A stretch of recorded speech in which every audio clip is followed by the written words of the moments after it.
I want to do a quick little video on these KTI remote controls for trailers. You can get the 2-button or the 4-button. And I have a Diamond C with hydraulic jacks and a hydraulic dovetail.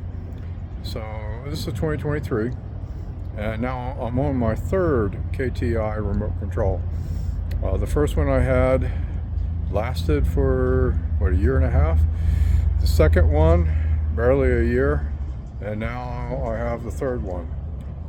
So I started doing a little bit of research, and for those of us who use the 4-button, the 2 control buttons for the jacks always wear out first, because basically we use the jacks more than we use the dovetail.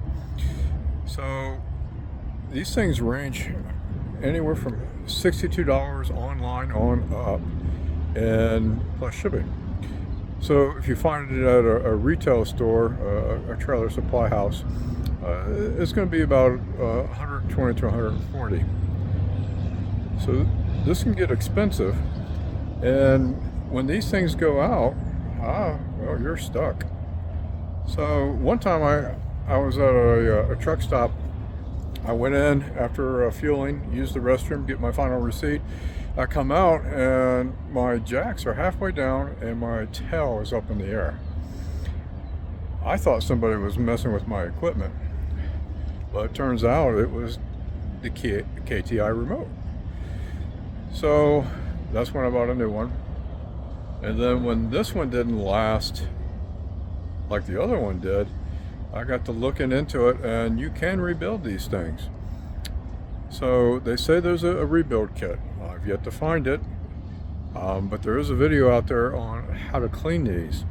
So you can open up the case and just take all the connections apart, a little bit of sandpaper, and sand all the connections, and use a little bit of what do you call that?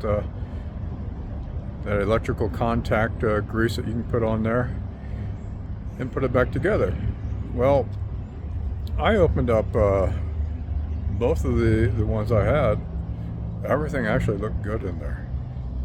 So what I'm going to do until I find the kit is the 2 that I have as a spare, I'm just going to go ahead and cannibalize from the other one, use the 2 top button connections and put it into the other one to replace the 2 bottom ones.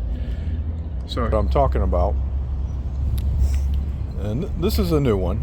It's not the 2 used ones that I have, but it's only a few screws there on the back, 6 of them. Get a small Phillips, take it apart, and just take a picture of the diagram in there, and you can do this. I think this is a lot better than constantly paying $120 some each time this goes out. One suggestion I had was disconnect this and put it in the cab of my truck when I'm not using it, because when it's bouncing around in the toolbox, it's going to shorten its lifespan. And actually, this last one I bought, this one right here, I bought it up in North Houston, went home, had a couple other errands to do, and then the day before I was going out, I went out to my trailer to inspect it, go over the tire pressure, and check everything out, and I hooked this up. It did not work. The two buttons on the bottom for the hydraulic jacks was not working.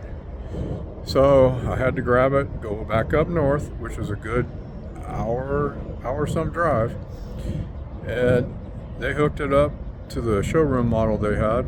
Did not work. So he went and got me another one, hooked it up, verified that it worked before I took off again. So these things are pretty problematic.